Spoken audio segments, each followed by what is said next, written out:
Hello, ഹെഡ്മിലൂഡിലേക്ക് എല്ലാവർക്കും സ്വാഗതം. ഞാൻ നിങ്ങളുടെ സ്വന്തം ബെൻസി. എല്ലാവർക്കും സുഖമല്ലേ? ഇപ്പൊ അടുപ്പിച്ച് വീഡിയോ ഇടുന്നത് കൊണ്ട് ഇന്നലെ നമ്മൾക്ക് വീഡിയോ ഇടേണ്ട ദിവസമായിരുന്നു. ആരെങ്കിലും എന്നെ വെയിറ്റ് ചെയ്തിരുന്നോ? ചെറിയൊരു ആകാംക്ഷ, കാരണം ഇപ്പൊ കുറെ നാളായിട്ട് റെഗുലർ ആയിട്ട് ഇടുന്നില്ലല്ലോ. കഴിഞ്ഞ ആഴ്ചയാണ് കുറച്ചെങ്കിലും റെഗുലർ ആയിട്ട് ഇട്ട് തുടങ്ങിയത്. പലരും വെയിറ്റ് ചെയ്തിരിക്കുകയാണെന്ന് മെസ്സേജ് ഇടുന്നുണ്ട്. ഇതുപോലെ കണ്ടിന്യൂസ് വീഡിയോ ഇടണേ എന്ന് പറയുന്നുണ്ട്. ഒത്തിരി സന്തോഷം. ഇത് നമ്മുടെ അടുത്ത വീട്ടിൽ നിന്ന് കിട്ടിയതാണ് കേട്ടോ. ചിക്കു. അയ്യോ, എന്താണ് ഇതിന്റെ മലയാളം പേര്? മറന്നുപോയല്ലോ. മറന്നുപോയി കേട്ടോ. നിങ്ങൾ ഓർക്കുന്നവരൊന്ന് കമന്റ് ഇട്ടേരെ. അപ്പം അത് മുക്കാലും പഴുത്തതാണ്. ഇത് എനിക്ക് ഭയങ്കര ഇഷ്ടമാണ്. പക്ഷേ ഡയറ്റിംഗ് ചെയ്യുന്നവര്, വെയിറ്റ് ലോസ് ആഗ്രഹിക്കുന്നവരൊന്നും ഇത് കഴിക്കരുത് കേട്ടോ. കാരണം ഭയങ്കര കാലറിയാണ്. പ്രത്യേകിച്ച് വെയിറ്റ് ലോസ് ആഗ്രഹിക്കുന്നവർ ഈ സാധനം തൊടുവേ ചെയ്യരുത്. എനിക്കിതിന്റെ ഷെയ്ക്ക് അടിച്ചു കുടിക്കുന്നത് ഭയങ്കര ഇഷ്ടമായിരുന്നു. ബോംബെ വെച്ച് ശരിക്കും അതിന്റെ ഷെയ്ക്ക് അടിച്ചു കുടിക്കുകയാണ്. ഒന്നുമില്ല, പാലിനകത്ത് ഇതൊന്നോ രണ്ടോ ഇട്ട് കുടിക്കാൻ ഭയങ്കര ടേസ്റ്റ് ആണ്. നല്ല ചോക്ലേറ്റിന്റെ ടേസ്റ്റ് ആണ്. അപ്പോ നെല്ലിക്ക പെരട്ടുണ്ടാക്കാനായിട്ട് ഞാൻ പറഞ്ഞിട്ടുണ്ടല്ലോ, എന്റെ ഇത് ഏറ്റവും കൂടുതൽ പോകുന്ന സാധനങ്ങളിൽ ഒന്നാണ് ഈ നെല്ലിക്ക പെരട്ടും. അപ്പൊ അതിന് ആദ്യം വെള്ളത്തിലിട്ട് ഒന്ന് പുഴുങ്ങിയ ശേഷമാണ് നമ്മൾ നെല്ലിക്ക പെരട്ടുണ്ടാക്കുന്നത്. അതിന്റെ തയ്യാറെടുപ്പിലാണ്. ഓരോ ദിവസവും എന്തെങ്കിലുമൊക്കെ അച്ചാറിടാൻ കാണും കേട്ടോ. അപ്പോ കഴിഞ്ഞ ദിവസം ഒരു കമന്റ് വന്നായിരുന്നു. ഞാൻ നമ്മുടെ സുന്ദരി പൂച്ചയ്ക്ക്, ഞാൻ ഇപ്പൊ അവൾക്ക് ഇട്ടിരിക്കുന്ന പേര് കിങ്ങിണി എന്നാണ്. കിങ്ങിണിയാണ് ഞാൻ വിളിക്കുന്നത്. അപ്പൊ അവൾക്ക് വെള്ളം കൊടുത്തപ്പോ പുറത്ത് ഇച്ചിരി വെള്ളം വെച്ചേക്കണേ കിളികൾക്കും പക്ഷികൾക്കും അതിനും, കാരണം ഭയങ്കര ചൂടാണ്. ഓൾറെഡി ഞാനൊരു മൺചട്ടിക്കകത്ത് അങ്ങനെ വെള്ളം വെച്ചിട്ടുണ്ട് കേട്ടോ. ഇപ്പൊ നമ്മുടെ കിങ്ങിണിക്ക് ഞാൻ ചിരട്ട മാറ്റിയിട്ട് ഒരു പ്ലാസ്റ്റിക്കിന്റെ പാത്രം ആക്കിയിട്ടുണ്ട്. ശരിക്കും വെള്ളം കുടിക്കും ഈ പൂച്ച. സാധാരണ പൂച്ചകൾ അങ്ങനെ വെള്ളം കുടിക്കുന്നത് ഞാൻ കണ്ടിട്ടില്ല. അത് മാത്രമല്ല, എനിക്കൊരു കമന്റ് വന്നായിരുന്നു, ഫീമെയിൽ ക്യാറ്റ്സിനെ ഇങ്ങനെ അടുപ്പിക്കുന്നത് അത്ര നല്ല ശീലമല്ല. ഫുഡൊക്കെ കൊടുക്കുന്നത് ഓക്കെ. നീ സെയിം എന്റെ അടുത്ത് ജോസാനും പറയാറുണ്ട് കേട്ടോ. നീ തന്നെ നിനക്ക് ദോഷം വരുത്തി വെക്കുകയാണെന്ന്. എനിക്കും പേടിയുണ്ട്. കാരണം മറ്റൊന്നുമല്ല, ഇത് വന്ന് പ്രസവിക്കുകയോ എന്തെങ്കിലും ചെയ്താൽ എനിക്ക് ഭയ്യ കേട്ടോ. കാരണം അതുങ്ങളെ ഓടിക്കാൻ പറ്റുമോ അതുമില്ല. എല്ലാരെയും കൂടെ വളർത്തിയാലും ശല്യം. ഇത് കുഴപ്പമൊന്നും ഇല്ലാത്തത് കൊണ്ട് ഞാനിങ്ങനെ ഫുഡ് കൊടുക്കുന്നതല്ലേ ഉള്ളൂ. ആ ഒരു പേടി എനിക്കുണ്ട്. ജോസാനും വഴക്ക് പറയാറുണ്ട്, ഇങ്ങനെ ഫീമെയിൽസ് പെൺപൂച്ചകളെ അടുപ്പിക്കല്ലേ എന്ന്. അപ്പൊ എന്താണ്, ഇത് ഞാൻ നേരത്തെ കാണിച്ചിട്ടുണ്ടല്ലോ. നമ്മൾ ഇവിടുന്ന് കൊടുക്കുന്ന സാധനങ്ങളുടെ കൂട്ടത്തില് ഹോം മെയ്ഡ് കായം ഉണ്ടല്ലോ. ധാരാളം പേര് എന്റെ കയ്യിൽ നിന്ന് മേടിക്കുന്ന ഒരു സാധനമാണ് കേട്ടോ. അപ്പൊ ഞാൻ അച്ചാറിന് ഇതാണ് യൂസ് ചെയ്യുന്നത്. ഇതുപോലെ ഓരോ കിലോ ലൂസായിട്ട് മേടിക്കും. എന്നിട്ട് അത് ബോട്ടിലാക്കി വെക്കും. നിങ്ങൾ യൂസ് ചെയ്തിട്ടുള്ളവരുണ്ടെങ്കിൽ ഒന്ന് കമന്റ് ഇട്ടേരെ കേട്ടോ. പലരും എനിക്കൊന്ന് എന്റെ കയ്യിൽ സാധനങ്ങൾ മേടിക്കുന്നവര് വീഡിയോസ് കാണാറില്ലെന്ന് തോന്നുന്നു. കാരണം ഞാൻ ചില വീഡിയോകളിലൊക്കെ പറയാറുണ്ട്, നിങ്ങൾ എന്തെങ്കിലും ചില കാര്യങ്ങൾ മേടിച്ചിട്ടുണ്ടെങ്കിൽ ഒന്ന് കമന്റ് ഇടണേന്ന്. പലരുടെയും കമന്റ് കാണാറില്ല. ഞാൻ ഈ കമന്റ് ഇടാൻ പറയുന്നത് മറ്റൊന്നുമല്ല, അതാ എനിക്ക് എന്റെ ബിസിനസ്സിന് ഒരു ഹെൽപ്പ് ആവുമല്ലോ. കാരണം കമന്റ് നോക്കി ഒരു ചാനലിനെ വിലയിരുത്തുന്ന ധാരാളം പേരുണ്ട്. അപ്പൊ അതില് നല്ല സാധനമാണെന്നൊക്കെ കമന്റ് വരുമ്പോ, കാരണം ഇതുവരെ ആരും എന്റെ കയ്യിൽ നിന്ന് സാധനം മേടിച്ചിട്ടുള്ള ഒരു അച്ചാറായാലും എന്തായാലും മോശം പറഞ്ഞിട്ടില്ല ഇതുവരെ. അപ്പോ ആ മേടിച്ചവരെല്ലാം നല്ലത് പറയുമ്പോൾ അങ്ങനെയുള്ള കമന്റ് ആയിരിക്കുമല്ലോ തീർച്ചയായിട്ടും വരുന്നത്. അതെന്റെ ബിസിനസ്സിന് ഹെൽപ്പ് ആവുന്ന നല്ല സാധനമാണല്ലോ ഇവര് കൊടുക്കുന്നത്, നമുക്ക് വിശ്വസിച്ച് മേടിക്കാം. ആദ്യമായിട്ട് മേടിക്കുന്നവർക്കൊക്കെ സംശയം കാണുമല്ലോ. സർവീസ് എങ്ങനെയായിരിക്കും, ഫോളോ അപ്പ് ചെയ്യാറുണ്ടോ എന്നൊക്കെ പലർക്കും പല സംശയങ്ങളായിരിക്കുമല്ലോ. അതിനുവേണ്ടിയാണ് ഞാൻ പറയുന്നത്, നിങ്ങളൊന്ന് കമന്റ് ഇട്ടാൽ ഉപകാരമായിരിക്കും. അപ്പൊ ഇത് പാല് കാച്ചുവാണ് കേട്ടോ, ഒഴിക്കാനായിട്ട്. നമ്മുടെ കടയിൽ തൈരുണ്ടെങ്കിലും ഞാൻ കൂടുതലും വീട്ടിൽ തന്നെ പാല് കാച്ചാറുണ്ട് കേട്ടോ. അപ്പൊ വേറെ കുറച്ച് തൈര് ഇരിപ്പുണ്ടായിരുന്നു. അതൊന്ന് മിക്സിയിൽ അടിച്ചിട്ട് മോരുകറി വെക്കാൻ വേണ്ടിയാണ്. നമ്മുടെ മഞ്ഞൾപ്പൊടി നല്ല സ്ട്രോങ് മഞ്ഞൾപ്പൊടിയാണ് കേട്ടോ. ഇത്തിരി ഇട്ടാൽ മതി, നന്നായിട്ടങ്ങ് കളറ് വെക്കും. പിന്നെ ഇച്ചിരി ചെറുപയറ് തോരൻ വെക്കാനായിട്ട് ഇച്ചിരി തലേന്നേ വെള്ളത്തിൽ ഇട്ടല്ല, ഇച്ചിരി മുമ്പേ ഒന്ന് വെള്ളത്തിൽ ഇട്ടതേ ഉള്ളൂ. എനിക്ക് ഭയങ്കര ഇഷ്ടമാണ് ചെറുപയറിന്റെ തോരൻ. എനിക്ക് മാത്രമല്ല, വിജീസ് കിച്ചണും ഭയങ്കര ഇഷ്ടമാണ്. ഇതുണ്ടെങ്കിൽ പിന്നെ വേറെ ഒന്നും വേണ്ട, അത് മാത്രം ഇട്ട് ഇളക്കി ചോറുണ്ടും കേട്ടോ. ഈ ചിരവ പലരും എന്റെ അടുത്ത് ചോദിക്കുന്നതാണ്, ഞാൻ പല വ്ളോഗിലും പറയുന്നതാണ്. എനിക്ക് നല്ല യൂസ്ഫുൾ ആണ്. അത് കണ്ടിട്ട് വാങ്ങിയ പലരും ഉണ്ട്. താല്പര്യമുള്ളവർക്ക് മേടിക്കാം കേട്ടോ. ഞാൻ യൂസ് ചെയ്യുന്ന പ്രൊഡക്റ്റിന്റെ ഒക്കെ വേണമെന്നുണ്ടെങ്കിൽ ഞാൻ ടാഗ് ചെയ്തേക്കാം. നിങ്ങൾ വാങ്ങുമ്പോൾ ഞാൻ പറഞ്ഞു എന്നുള്ള ഒരു ഇത് കൊണ്ട് നിങ്ങൾ മേടിക്കരുത്. അതിന്റെ റിവ്യൂ ഒക്കെ ഒന്ന് വായിച്ച് നോക്കിയിട്ടേ മേടിക്കാവൂ കേട്ടോ. നിങ്ങൾക്ക് താല്പര്യമുണ്ട്, നല്ല റിവ്യൂ ആണെന്നുണ്ടെങ്കിൽ മാത്രം. ഞാൻ ഏത് സാധനം വാങ്ങുമ്പോഴും റിവ്യൂ ഒക്കെ ഒന്ന് നോക്കി. എന്നാലും ഏത് സാധനത്തിനും മോശം കമന്റുകളും മോശം അഭിപ്രായങ്ങളും അതിൽ കാണും. എങ്കിലും ഒരു 10% മോശമാണെങ്കിലും ബാക്കി നല്ലതാണെന്നുണ്ടെങ്കിൽ ഞാൻ ആ സാധനം മേടിക്കാറുണ്ട് കേട്ടോ. അപ്പൊ നമുക്ക് പയറൊന്ന് വേവിക്കാനായിട്ട് ഞാന് കുറച്ച് വെളുത്തുള്ളി, കറിവേപ്പില, പച്ചമുളക് ഉണ്ട്, അത് ഇടാം, മഞ്ഞപ്പൊടിയും ഇട്ടൊന്ന് വേവിക്കാനായിട്ട് വെച്ചിട്ടുണ്ട്. മോരിന് കാച്ചാനായിട്ട് വെളിച്ചെണ്ണ ഒഴിച്ചു. വെളിച്ചെണ്ണ ഇത്തിരി കൂടുതലാണ് കേട്ടോ. അതോ ഇനി സൂം ചെയ്തോണ്ട് തോന്നുന്നതാണോ അറിയില്ല. എന്നിട്ട് കടുക് പൊട്ടിച്ചു. ഇഞ്ചി, വെളുത്തുള്ളി, കറിവേപ്പില, ലേശം മഞ്ഞപ്പൊടി, ഓൾറെഡി മഞ്ഞപ്പൊടി അതിനകത്ത് ഇട്ടിട്ടുണ്ടായിരുന്നു. എന്നിട്ട് ലേശം മഞ്ഞപ്പൊടി, അതുപോലെ തന്നെ കളറിന് വേണ്ടി ഇത്തിരി മുളക് പൊടിയും ചേർത്തിട്ടുണ്ട്. ലാസ്റ്റിൽ ഇത്തിരി കായം പൊടിയും കൂടി ഇട്ടാണ് മോര് കാച്ചിയെടുക്കുന്നത്. ഇത് നമ്മൾ ഉറയൊഴിച്ചത് ചെറു ചൂടോടുകൂടി തന്നെ ഉറയൊഴിച്ചാൽ നല്ല കട്ട തൈര് കിട്ടും. പലർക്കും പറയാറുള്ളതാണ് എത്രയൊക്കെ ഉറയൊഴിച്ചിട്ട് നല്ല കട്ട തൈര് കിട്ടുന്നില്ല എന്ന്. അങ്ങനെയുള്ളവര് പാല് കാച്ചി തിളച്ച് വന്ന ഉടനെ ഓഫ് ചെയ്യരുത്. ഒരു 2-3 മിനിറ്റ് ചെറു തീയിലിട്ട് ആ വെള്ളം നിങ്ങൾ ഒഴിച്ചിട്ടുണ്ടെങ്കിൽ അതൊന്ന് വറ്റണം. അതിനുശേഷം ഓഫ് ചെയ്തിട്ട് ചെറു ചൂടോടെ വേണം ഉറയൊഴിക്കാനായിട്ട്. അപ്പൊ ഇത് ജീരകം ഞാൻ എപ്പോഴും വറുത്ത് പൊടിച്ച് വെക്കാറുണ്ട് കേട്ടോ. കാരണം നമ്മൾ തോരനൊക്കെ ജീരകം മിക്സിയിലിട്ടൊന്ന് ചതച്ചെടുക്കുന്നു എങ്കിൽ ആ ജീരകം ചതച്ചെടുക്കാം.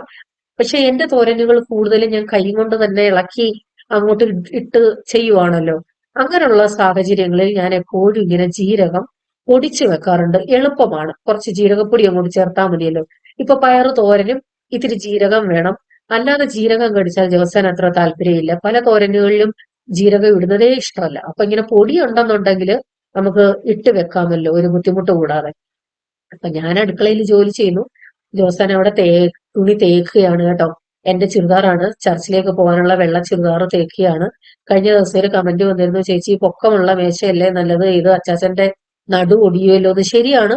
ജോസാന്റെ അളവിനനുസരിച്ചുള്ള ഒരു മേശ ഉണ്ടാക്കി ഫ്രണ്ട് മുറ്റത്തിട്ടിട്ടുണ്ടായിരുന്നു. പഴയ വ്ളോഗിലൊക്കെ കാണാം. അതിനകത്താണ് തേക്കുന്നത്. കടയിൽ ആള് വന്നാലും കാണാം എനിക്ക് മുറ്റത്ത് നിന്ന് തേക്കാമല്ലോ എന്നും പറഞ്ഞുണ്ടാക്കിയതാണ്. ഇപ്പൊ ആ മേശ എടുത്ത് അടുക്കള മുറ്റത്ത് കൊണ്ടിട്ടിട്ടുണ്ട്. കാരണം ഫ്രണ്ട് മുറ്റത്ത് എല്ലാം കൂടെ ഭയങ്കര സഫോക്കേഷനും എല്ലാം കൂടെ തിങ്ങി നിൽക്കുന്നത് പോലെ. അതുകൊണ്ട് അതിനുശേഷം ഈ മേശ ഇവിടെ വന്നപ്പോ കുറേശ്ശെ ഇവിടെ ഇട്ടാണ് തേക്കുന്നത്. ചിലപ്പോ ഇരുന്ന് തേക്കുന്ന കാണാം, ചിലപ്പോ നിന്ന് തേക്കുന്ന കാണാം. ഇത് നമ്മൾ പൊടിച്ച ജീരകം കുപ്പിയിലോട്ടാക്കി വെക്കുകയാണ്. ഞാൻ ഇതുപോലെ പെരിഞ്ജീരകവും പൊടിച്ചു വെച്ചിട്ടുണ്ട്. ഇത് ചെറിയ ജീരകം എഴുതി വെക്കും കേട്ടോ, മാറിപ്പോവാതെ. അല്ലെന്നുണ്ടെങ്കിൽ പെരിഞ്ജീരകത്തിന് പകരം മറ്റേ ജീരകം എടുത്തിടും. അപ്പോ കുക്കറിൽ വിസില് പയറിന്റെ നമ്മുടെ കുക്കറിൽ ഡിപ്പെൻഡ് ആണ്. ഞാനൊരു ഒറ്റ വിസിലേ വരുത്തിയിട്ടുള്ളൂ. അതിനുശേഷം ഓഫ് ചെയ്തിട്ടുണ്ട്. ഞാൻ പൊതുവെ കുക്കറിൽ പയറുതോരൻ വെക്കാറേ ഇല്ല. അല്ലാതെ തന്നെ വെള്ളം ഒഴിച്ച് വേവിച്ച് തിളയ്ക്കുമ്പോൾ ഓഫ് ചെയ്തിട്ടാണ് ചെയ്യുന്നത്. പക്ഷെ തീരെ സമയമില്ല, പെട്ടെന്ന് ചെയ്യണമെന്നുണ്ടെങ്കിൽ കുക്കറിലും ചെയ്യാറുണ്ട്. അപ്പൊ അതിന്റെ വേണ്ടി വെളിച്ചെണ്ണ ഒഴിച്ചു. അതിനുശേഷം കുറച്ച് കറിവേപ്പില, കൊച്ചുള്ളിയാണ് ഇട്ടിരിക്കുന്നത്, കുഞ്ഞുള്ളി.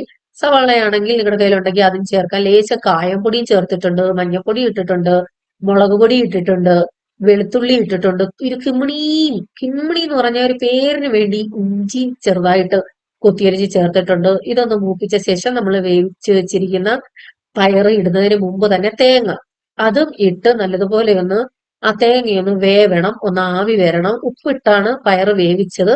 ബാക്കി ആവശ്യത്തിനുള്ള ഉപ്പ് കൂടിയിട്ട് ആ മസാലയൊന്ന് വെന്ത ശേഷം നമ്മൾ വേവിച്ച് വെച്ചിരിക്കുന്ന പയർ അതിലോട്ട് ഇടാം. പയർ ഒത്തിരി ഒന്ന് വെന്ത് പോയെങ്കിൽ അതിന്റെ ആ വെള്ളം ചേർക്കണ്ട കേട്ടോ. പരുവത്തിനെ ഞാനിപ്പോൾ വേവിച്ചിട്ടുള്ളൂ. കാരണം ആ വെള്ളത്തിലും കിടന്ന് വേവുമ്പോഴേ ആ പയറിന്റെ വേവ് ശരിയാവത്തുള്ളൂ. അത് നിങ്ങൾ അതൊന്ന് അഡ്ജസ്റ്റ് ചെയ്തോണേ. പിന്നെ പറയാനുള്ളത്, കഴിഞ്ഞ ദിവസം ഞാൻ നൊങ്കിന്റെ കാര്യം പറഞ്ഞിരുന്നല്ലോ. എനിക്ക് അത്രയും അറിയത്തില്ലായിരുന്നു കേട്ടോ. അത് കഴിഞ്ഞ് ബിജീസ് കിച്ചൺ എന്റെ ചേച്ചി ഫോൺ ചെയ്ത് പറഞ്ഞ്, എടി അത് ശരീരത്തിന് നല്ലതാണ്, നല്ല തണുപ്പാണ്. അതുപോലെ തന്നെ ഓമനയാന്റി എപ്പോഴും എന്നെ വഴക്ക് പറയും. കാരണം നീ ചൂടത്ത് നിൽക്കുന്നതാണ്.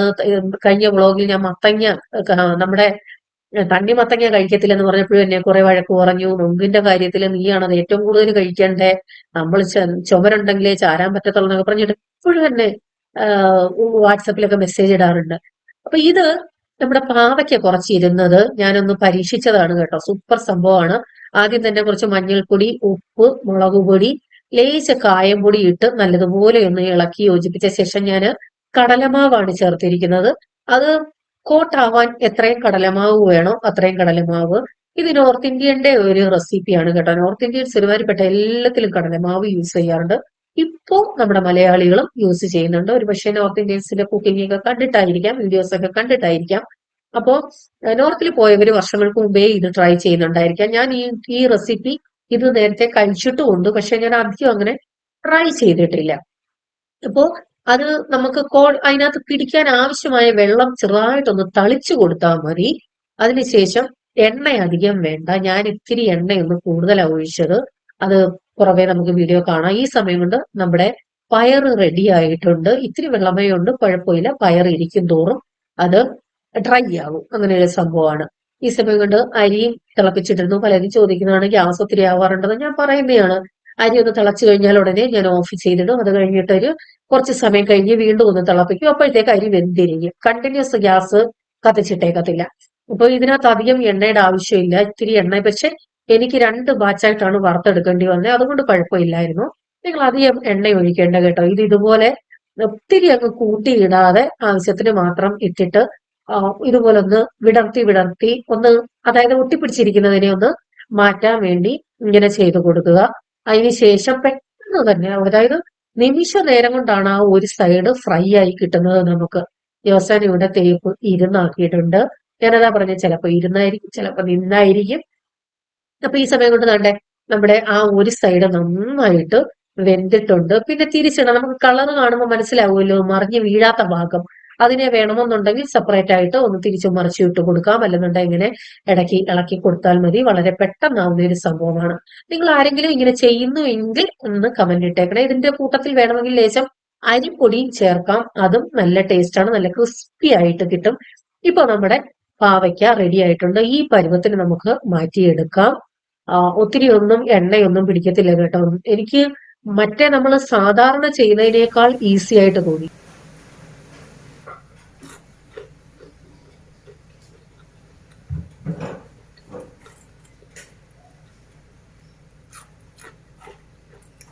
ഞാൻ നിങ്ങളെ ക്രിസ്പി ആയിട്ടുള്ള സൗണ്ട് കേൾപ്പിക്കാൻ വേണ്ടിയാണ് അങ്ങനെ ഒന്ന് കഴിച്ചു കാണിച്ചത്.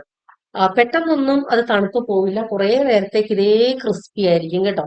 അപ്പം ഉച്ചക്കത്തെ ഡിഷ് എന്ന് പറയുന്നത് നമ്മുടെ ഇന്ന് ലാവിഷായിട്ടാണ്. പിന്നെന്താണ്, ഈ കോമ്പിനേഷന് ഒരു ഇച്ചിരി ഉണക്കമീൻ വറുത്തത് കൂടി ഉണ്ടെങ്കിൽ സൂപ്പർ ആയിരുന്നേനെ. അല്ലെ പച്ചമീനോ എങ്ങാണോ ഉണ്ടായിരുന്നെങ്കിൽ സൂപ്പർ ആയിനെ.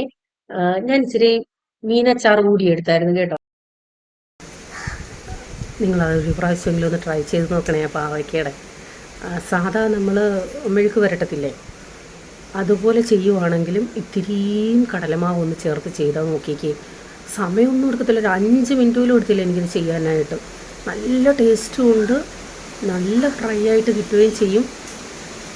എണ്ണ ഇത്രയൊന്നും വേണ്ട കേട്ടോ. ഞാൻ ആദ്യമായിട്ടല്ലേ ചെയ്യുന്നത്, എൻ്റെ പകുതി എണ്ണ മതി. ഒന്ന് ചെയ്ത് നോക്കണേ. മീനില്ലാത്തത് കൊണ്ട് അവക്ക് മീനച്ചാറിനകത്തെ കഷ്ണങ്ങൾ നല്ലതുപോലെ കഴുകി, കാരണം വിനാഗിരി ഇട്ടതാണല്ലോ, നന്നായിട്ട് കഴുകി പൊടിച്ച് ചോറ് കൊടുത്തപ്പോഴാണ് അവൾ കഴിച്ചത്. ചുന്ദരി, ഞാൻ കയറി പോട്ടെ? എടി മോളെ, ഞാൻ കയറി പോട്ടെ? നിന്റെ ബൈഡ് നഞ്ഞല്ലോ, ഞാൻ പോവാ കേട്ടോ. മോളിവിടെ കിടന്നു, ഇതാ പോകുന്നു. നോക്കിക്കേ, ഒരു നന്ദിയുണ്ടോന്ന്. അവിടെ വയറ് നിറഞ്ഞു അവൾ പോയി. എന്തിനെയോ കണ്ട് അതിനെ പിടിക്കാനുള്ള പോക്കാണ്. എന്തുപടി, എന്തുവാ നീ എവിടെ ഓടിപ്പോയേ? നീ ഇവിടെ കിടക്കില്ലായിരുന്നു തണുപ്പത്ത്? അവിടെ ഇരിക്കുമെന്നോ? അവിടെ ഇരിക്കുമെന്നോ? ഞാനെങ്കിൽ പോവാ.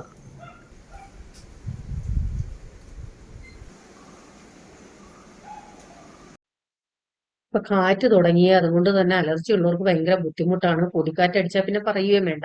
കഴിഞ്ഞ ദിവസം ഒരു കമന്റ് വന്നിരുന്നു, ബംഗാർ എന്ന് പറഞ്ഞ്. ഞാൻ ഇടയ്ക്ക് ബംഗാറിന് കൊടുക്കുമെന്ന് പറഞ്ഞത് എന്താണെന്നോ? നമ്മുടെ ആക്രിക്കാരെയാണ് ഉദ്ദേശിച്ചത് കേട്ടോ. അത് നോർത്തിൽ പോയി ശീലിച്ചതാണ് ബംഗാർ എന്നുള്ള വാക്ക്. പിന്നെ വേസ്റ്റ് മാനേജ്മെന്റ് എങ്ങനെയായിരുന്നു എന്ന് ചോദിച്ചിരുന്നു. ഞാൻ പ്ലാസ്റ്റിക് നമുക്ക് ഹരിതകർമ്മസേന ഓരോ മാസവും വരും, അവർക്ക് കൊടുക്കും. മാസം 50 രൂപ. അത് കൂടാതെ കത്തിക്കാൻ പറ്റുന്നത് എല്ലാ ദിവസവും അല്ലെ 2 ദിവസം കൂടുമ്പം കത്തിച്ച് കളയാറുണ്ട് മറ്റുള്ള പേപ്പറുകൾ. പിന്നെ കച്ചടയായിട്ട് നമുക്ക്, എനിക്ക് കമ്പോസ്റ്റ് ഉണ്ടാക്കാറുണ്ട് ഞാൻ. അത് ഇടാൻ പറ്റുന്ന പച്ചക്കറി വേസ്റ്റ് എല്ലാം അതിനകത്ത് ഇടും. ബാക്കി പറമ്പിൽ ഒരു സ്ഥലമുണ്ട്, അങ്ങോട്ട് ഇടും. കുപ്പികളെല്ലാം ഈ ആക്രിക്കാർക്കാണ് കൊടുക്കുന്നത്. അപ്പം ബാക്കി വേസ്റ്റ് ഇടുന്നിടത്ത് ഉണങ്ങിയ ശേഷം കത്തിക്കാനുള്ളതാണെങ്കിൽ അത് ഉണങ്ങി കഴിഞ്ഞിട്ട് കത്തിക്കുന്ന ഒരു റിംഗ് ഉണ്ട്, അതിനകത്തിട്ട് കത്തിക്കും. കൊട്ടാരക്കര TPM കൺവെൻഷൻ ജോസ് 3 ദിവസം പോയിരുന്നു കേട്ടോ. ഞാൻ ഒരു ദിവസമേ പോയുള്ളൂ. അപ്പൊ ലാസ്റ്റ് ദിവസത്തെയാണിത്. ഭയങ്കര എന്താണ്, ബിൽഡപ്പ് ഒക്കെ വെച്ച് ഭയങ്കരമായിട്ട് വീഡിയോ എടുക്കണമെന്നും പറഞ്ഞൊക്കെയാ പോയത്. പക്ഷെ അറിയാലോ, ചളുപ്പ് ഇതുവരെ മാറിയിട്ടില്ല. ജോസാൻ വണ്ടി ഇടാൻ പോയ സമയം കൊണ്ട് ജസ്റ്റ് എന്നെ അവിടെ ഇറക്കിയിട്ടാണ് വണ്ടി ഇടാൻ പോയത്. പാർക്കിംഗ് ഭയങ്കര ബുദ്ധിമുട്ടാണ്. അകത്ത് പാർക്കിംഗ് ഫെസിലിറ്റി ഉണ്ടെങ്കിലും അത് മീറ്റിംഗ് ഒക്കെ കഴിഞ്ഞിട്ടേ നമുക്ക് വണ്ടി എടുക്കാൻ പറ്റത്തുള്ളൂ. ഇടയ്ക്ക് എടുക്കാൻ ബുദ്ധിമുട്ടായിരിക്കും. അതുകൊണ്ട് വേറെ ഒരു സ്ഥലത്ത് റോഡ് സൈഡിൽ തന്നെയാണ് ജോസാനെ ഇട്ടത്. അത്രയും സമയം കൊണ്ട് ഞാനിങ്ങനെ ഫോട്ടോയുടെ ക്ലാരിറ്റി ഒക്കെ നോക്കുകയാണ്. എന്റെ പഴയ ഡ്രസ്സിൽ നിന്നും ഡ്രസ്സിന് മോക്ഷം കിട്ടി. ഇത് വേറെ ഡ്രസ്സാണ്. എനിക്കൊരു സംശയം ഉണ്ടായിരുന്നു കഴിഞ്ഞ ദിവസങ്ങളിൽ വീഡിയോ എഡിറ്റ് ചെയ്തപ്പോൾ ഞാൻ കൊട്ടാരക്കര ഏത് ഡ്രസ്സാണ് ഇട്ടേന്ന്.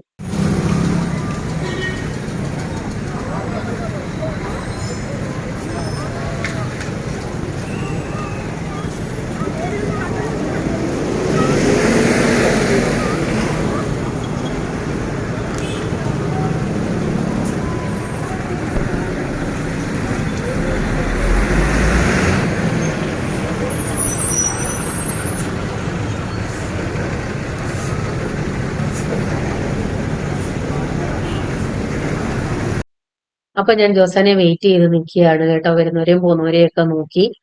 നല്ല പൊടിയുണ്ട്, ഞാൻ അതുകൊണ്ട് മാസ്ക് എടുത്തിരുന്നു. അപ്പൊ ജോസാൻ വണ്ടി ഇടാൻ പോയേക്കുവാണല്ലോ. അതാ വരുന്ന വ്യക്തിയൊക്കെ ഉണ്ടോ. കുറേ നേരമായിട്ട് ഞാൻ വെയിറ്റ് ചെയ്തിരിക്കും. അങ്ങ് ഒത്തിരി ഫ്രണ്ടിലാണ് വണ്ടി കൊണ്ടിട്ടേക്കുന്നതെന്ന് പറഞ്ഞു. വേറെ ഇങ്ങ് സ്ഥലം കിട്ടില്ല, കാരണം അത്രയ്ക്ക് തിരക്കാണല്ലോ. ജാതിമത ഭേദമന്യേ എല്ലാരും കൂടുന്ന ഒരു കൺവെൻഷനാണ് കേട്ടോ. അതായത് മീറ്റിങ്ങിന് അല്ലാതെ കാഴ്ചക്കാരായിട്ട് പോലും പലരും വരാറുണ്ട്. അപ്പോ മാസ്ക് വെച്ചേക്കുന്നത് നല്ല പൊടിയുണ്ട്, കാരണം കാലാവസ്ഥ അതുപോലെ ചൂട് സമയമാണല്ലോ. അതുകൊണ്ട് തന്നെ ഇത്തിരി പൊടിയുണ്ട ഞങ്ങൾ രണ്ടുപേരും തുമ്മും. അപ്പൊ കൊച്ചുവർത്താനമൊക്കെ പറഞ്ഞ് ഓരോന്നൊക്കെ കണ്ടു പോകുവാണ്. ഞങ്ങള് പ്രത്യേകിച്ച് ഒന്നും മേടിച്ചില്ല. ജോസാൻ 2-3 ദിവസം പോയി ജോസാൻ ആവശ്യമുള്ള എന്തൊക്കെയോ മേടിച്ചിരുന്നു. ഞാൻ അങ്ങനെ ഒന്നും മേടിച്ചിട്ടില്ല. എനിക്ക് അങ്ങനെ ഒന്നും മേടിക്കാനുള്ളതായിട്ട് തോന്നിയില്ല.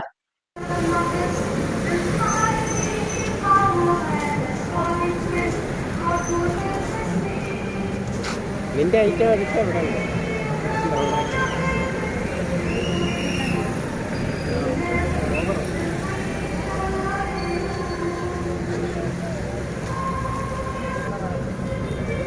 ആള് വേണം.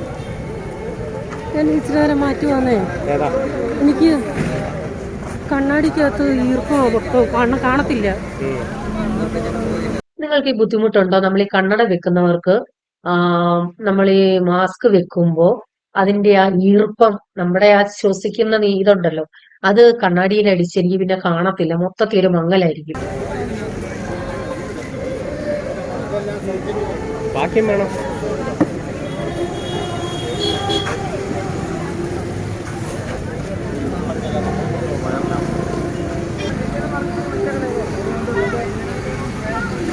എനിക്കറിയാം എന്റെ വീഡിയോ കാണുന്ന പലരും ഇവിടെ വന്നിട്ടുണ്ടാകാം. കഴിഞ്ഞ വർഷം കുറെ പേരെ കണ്ടിരുന്നു. ഈ പ്രാവശ്യം നമ്മൾ അങ്ങനെ അധികം ഒന്നും അവിടെ സ്പെൻഡ് ചെയ്തില്ലല്ലോ. ജസ്റ്റ് ഒന്ന് പോയി വന്നു, ഇടയ്ക്കൊരു ചായ കുടിക്കാൻ കയറിയതാ. You have come under his wings, trusting in him. Therefore God is going to deliver each one of you. 104 சங்கீதம் 21 22 வசனங்களை பார்க்கும் பொழுது 104 சங்கீதத்திலே 21 22 வாக்கியங்களை வாசித்தால் Psalm 104 verse 20-21. சூரியன் உதித்தால் சிங்கங்கள் ஒதுங்கும், காட்டு மிருகங்கள் ஒதுங்கும் என்று வேதம் சொல்கிறது. സൂര്യൻ അസ്തമിക്കുമ്പോൾ സിംഹങ്ങൾ പതുങ്ങുന്നു, കാട്ടുമൃഗങ്ങൾ ഒളിക്കുന്നു. When the sun will shine, the beasts and the lions will hide. ஆண்டவராகிய இயேசு நீதியின் சூரியனாக உன் வாழ்விலே கடந்து வருவாரானால் உன்னுடைய வாழ்க்கைக்கு விரோதமான பிசாசோ, செய்வனையோ, ஏவலோ, பில்லிசூனியமோ, தகடோ, தாயத்தோ, மருந்தோ, மையோ எல்லா வல்லமைகளும் இன்றைக்கு ஒதுங்கி போகும். കുമ്മനാട് കൺവെൻഷനൊക്കെ സ്ക്രീൻ ഉണ്ട്, നമുക്ക് ദൂരെ ഇരുന്ന് സ്റ്റേജിലുള്ളവരെ അങ്ങനെ കാണാൻ പറ്റത്തുള്ളൂ. അല്ലെന്നുണ്ടെങ്കിൽ ഒരു പൊട്ടിന്റെ കുട്ടലിന്റെ ഫ്രണ്ടിലുള്ളവരെ കാണാൻ പറ്റും. ഇവിടെ ആ ഒരു സംഭവം ഇല്ല. കൂറ്റിക്കോങ്കാര് കാണുന്നുണ്ട്, എന്നെ വഴക്കൊന്നും പറയില്ല ഞാനിങ്ങനെ പറഞ്ഞതിന്. എനിക്ക് തോന്നുന്നു അങ്ങനെ ഒരു ഫെസിലിറ്റി ഉണ്ടായിരുന്നു എങ്കിൽ കുറച്ചുകൂടി നന്നായിരുന്നു. പുറകിലിരിക്കുന്ന ആർക്കും സ്റ്റേജിലുള്ളവരെ കാണാൻ പറ്റില്ല, കാരണം ശരിക്കും ജനങ്ങളുണ്ടല്ലോ. ആ ഗ്രൗണ്ട് മൊത്തത്തിൽ എത്ര ജനങ്ങളുണ്ടോ അത്രയും നമുക്ക് കണ്ണെത്തത്തില്ല. നിങ്ങളൊക്കെ ബാക്കിൽ നിന്നിട്ട് സ്റ്റേജിലുള്ള ആരെയും കാണാൻ പോലും പറ്റില്ല. പക്ഷെ ഒരു സ്ക്രീൻ ഫെസിലിറ്റി ഉണ്ടെങ്കിൽ കുറച്ചുകൂടി നന്നായിരുന്നു എന്ന് എനിക്കൊന്ന് തോന്നി. ഇനി അവർക്ക് അറിയില്ല എന്തെങ്കിലും റൂൾസ് ആണോ അത് വേണ്ടാന്നുള്ള. ഞാൻ എന്റെ ഒരു അഭിപ്രായം പറഞ്ഞതേ ഉള്ളൂ കേട്ടോ. ഇത് കണ്ടപ്പോ ജോസാൻ ഒന്ന് മേടിക്കണമെന്ന്, നമ്മള് ബോംബെയില് ഗോബി മഞ്ചൂരിയൻ മേടിക്കാറുണ്ട്. ഞാൻ ജോസ ആ സംഭവം അല്ല ഇത് നമ്മുടെ കോളിഫ്ലവർ ഫ്രൈ ചെയ്തേക്കുന്നതാ. എങ്കിലും മേടിച്ചു. ആ ഒരു പാത്രത്തിന് 50 രൂപയാണ് വില. ഭയങ്കര എണ്ണയെന്ന് വെച്ചാൽ എണ്ണ പിഴിഞ്ഞെടുക്കായിരുന്നു. പിന്നെ എന്റെ ആഗ്രഹം തോന്നി മേടിച്ചതാണ് കേട്ടോ. വേറെ ഒന്നും അങ്ങനെ ഫുഡ് ഐറ്റംസ് ഒന്നും മേടിച്ചിട്ടില്ല. പാനിപ്പൂരി പോലും ജോസാൻ എന്നെ അടുത്ത് പറഞ്ഞതുകൊണ്ട് നിന്റെ സാധനം ഞാൻ മേടിച്ചില്ല. കാരണം എത്രയൊക്കെയാണെങ്കിലും അവിടുന്ന് കിട്ടുന്നത് ഇവിടുന്ന് കിട്ടുന്ന ടേസ്റ്റും വ്യത്യാസമുണ്ട്, സെർവിങ്ങും വ്യത്യാസമുണ്ട്. സാഹിബ് നല്ല റൗണ്ടിന് 20 രൂപ കൊടുക്കുമ്പോൾ ഇനി ഞാൻ ഇന്നലെയും വിചാരിച്ചത് ഇന്നലെ ആളുകൾ കുത്തി അങ്ങ് തിന്നുമായിരുന്നു.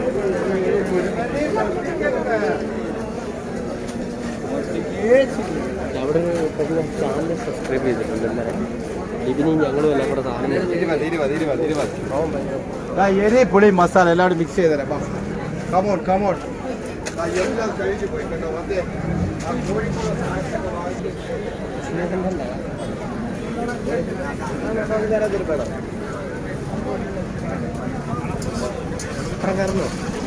ഏ എല്ലാം ഇത് തന്നെയല്ലേ. നമുക്ക് ക്ലാസ്സുകളൊന്നും വേണ്ട. ഇഷ്ടംപോലെ ഉണ്ട് പക്ഷേ ശരിയാ.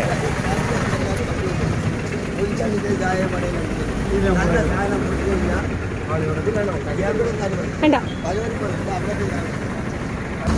ഈ അവിടെയൊക്കെ ഉള്ളൂ ഇതൊക്കെയാ. എല്ലാം ഇതൊക്കെ തന്നെ. ഒന്നുമില്ല. കഴിഞ്ഞ വർഷത്തിനാണ്ടി സ്റ്റാൾ കുറവുണ്ട്. അപ്പൊ എന്തായാലും വൈകിട്ട് പുറത്തിറങ്ങിയതാണല്ലോ. വൈകിട്ടത്തെ എന്തെങ്കിലും കഴിച്ചിട്ട് വീട്ടിൽ വരാം. ഞങ്ങൾ കൊട്ടാരക്കരയിൽ ഒന്നും കഴിച്ചില്ല. നെല്ലിക്കുന്നത്ത് പുതിയതായിട്ട് കട, നമ്മുടെ അടുത്ത് തന്നെ ഒരു പുതിയ കട വന്നിട്ടുണ്ട്, അസ്ലത്തിന്റെ റെസ്റ്റോറന്റ്. അതായത് പണ്ട് ഞാൻ ആദ്യമൊക്കെ വീഡിയോ ചെയ്യുന്ന സമയത്ത് പറയത്തില്ലായിരുന്നു ചിക്കൻ നല്ല ക്ലീൻ ആയിട്ട് കിട്ടുമെന്ന്.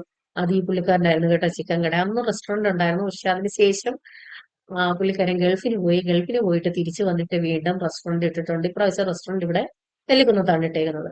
ഞാൻ പൊറോട്ടയും ബീഫ് ഫ്രൈയുമാണ് ഓർഡർ ചെയ്തത്. ജോസാൻ ദോശയും സാമ്പാറും. ഞങ്ങൾ ബീഫ് ഫ്രൈ രണ്ടുപേർക്ക് ഷെയർ ചെയ്യാൻ വേണ്ടി ഉണ്ടായിരുന്നു. കഴിച്ചിട്ടാണ് വീട്ടിൽ പോയത്. അപ്പൊ ഇതൊക്കെയാണ് ഞങ്ങളുടെ വിശേഷങ്ങള്. എന്തുണ്ടെങ്കിലും കമന്റ് ഇടാൻ മറക്കരുത്. വീഡിയോ ഇഷ്ടമായെങ്കിൽ ഒന്ന് ലൈക്ക് ചെയ്തേക്കണേ പ്ലീസ്. അപ്പൊ അടുത്ത വീഡിയോയുമായി വരാം. ബൈ. God bless you.